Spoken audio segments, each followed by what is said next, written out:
Welcome to the Wargamist. We're here today to talk about a tournament in review. I'm going to a local tournament over at St Albans, the Dark Fire, and it's a great place, great gaming cafe. If you're ever there, check it out. But I'll be taking the Darkkin. It is a standard 3-game RTT for Warhammer 40k. As usual, we'll take you through the list, take you on the day, match by match, come back review. Let's dive into the list. So I've got 1,995 points of Realspace Raiders. I've got 4 characters, the first one being the Warlord, which is a standard Archon, blast pistol. He has to be the Warlord, even though I'd probably prefer Lelith to be the Warlord S, because if he's the Warlord, he gets the Master of Deceit aura, which is the +1 CP to anything used within 12 inches. Both him and the other Archon will be with 5 incubi running around in Venoms. Then we move on to Lelith, who I briefly mentioned. She'll be with, she'll assign to a unit of 10 Wyches, which is then split into 5 and 5, again with a Venom. Probably the other 5 Wyches will be on strategic reserves for backfield objectives later in the game. We then have Rakarth. He works incredibly well in this detachment. I'm taking the Realspace Raider detachment this time. And he will be running around with a unit of 5 Wracks with all the guns. He's great. He works really well with the other parts of the list. Realspace Raiders really works with having one of each, a Haemonculus, a Wych, and an Archon, because you then just start with 6 pain tokens. I've played Splinter a lot. I've tried Reaper's Wager as well. Don't really have enough Harlequins. Keep coming back to Realspace Raider just because those first 2 turns you just need the extra rerolls to get the engine started of power from pain, basically. And then, as I said, in terms of battle line, you've got Wyches and Wracks. They're both great. Moving on to other things, mentioned the 2 units of 5 incubi. There's 3 Venoms carrying the incubi and then Lelith.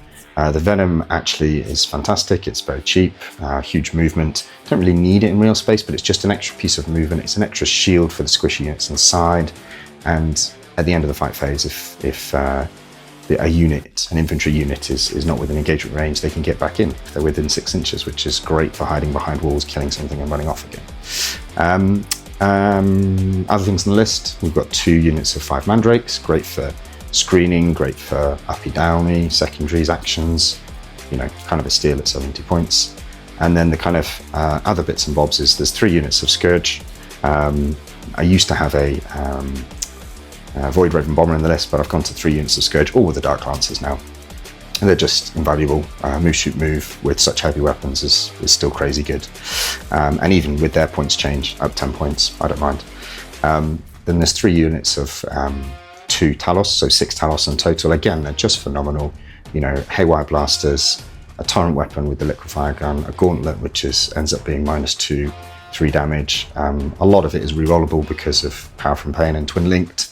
And as soon as they become empowered, as soon as they kill a unit rather, they become empowered forever, which means you don't need to spend pain tokens on them. So they're rerolling all hits, rerolling all wounds, rerolling all charges, rerolling all advances. They're still quite a steal at the points they are. Last 2 things, Chronos, always useful for regenerating pain tokens, and then just a unit of Reavers. I had 65 points, 70 points left over, and I think they're quite good for scouting up the board early turns, killing that kind of mid-unit that most people put as a screen partway through, and giving them a couple of mortal wounds with their ability there as well. That's it. I think in terms of stratagems, the 3 key ones really, is the -1 to wound in shooting or fight phase for any Haemonculus unit, so that will be used on Talos indefinitely. -1 to hit for non-Haemonculus units, so that's more if the Scourge are under threat or the Incubi under threat, because the Venoms have stealth anyway and you can't stack a -1 with the stealth. And then the last one is an advance in charge or fallback in charge with Wyches. So if I get really lucky, I can get the Lelith into a good place to be very, very aggressive. And actually the Reavers count as Wyches as well, so they can get up the board quite easy. So that's it. We'll take you on the day, see how we get on. End of round 1, matched against Chaos Knights, something I thought I would be okay against, but it ended up a loss to the Darkkin. Unfortunately, some crazy looking models. He's normally a Thousand Suns player, and he's a nice guy. He just converted to Chaos Knights recently, but he had 6 Carnivores, 6 Brigands, and then I think the Stalker is the Warlord. So he just ran at me. And that wasn't necessarily the problem. What the problem was that everything was equipped with Havoc launchers. So it was loads and loads of indirect fire, which killed off all the Scourge, even when they hit on 4s.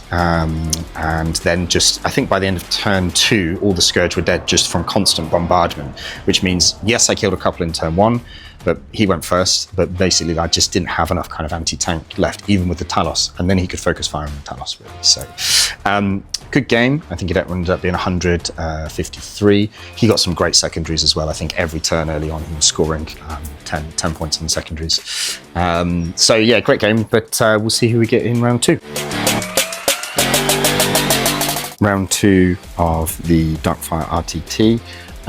Great fun. I was against Ultramoon's player. Good looking models. He brought Guilliman, Calgarth, loads of Centurions and Gladius, or Lancers rather, and Blade Guard, and very choppy. And then a big block of 10 Hellblasters, which were hideous to deal with. And obviously firing on death is horrible, but luckily I think he drip fed me. The mission was Burden of Trust on Search and Destroy, so it wasn't too bad. I had Lelith in a pocket, hiding, gaining points. I had a bunch of Incubi at the top left, gaining points as well. And just slowly managed to kind of whittle down his units. It came down to, it was quite a good game. Managed to kill Rubuta Guilliman in combat in the end, but it ended up a good win for the Drukhari. It was 81-40 over to round 3. Let's see who we've got. End of round 3, I was placed against Tau. It was the new auxiliary cadre, the new one from the Grotmus. It was really interesting, loads of Vespid, loads of Crude Hounds, Crude. It feels like how Tau is supposed to be played. It was really quite fun to see.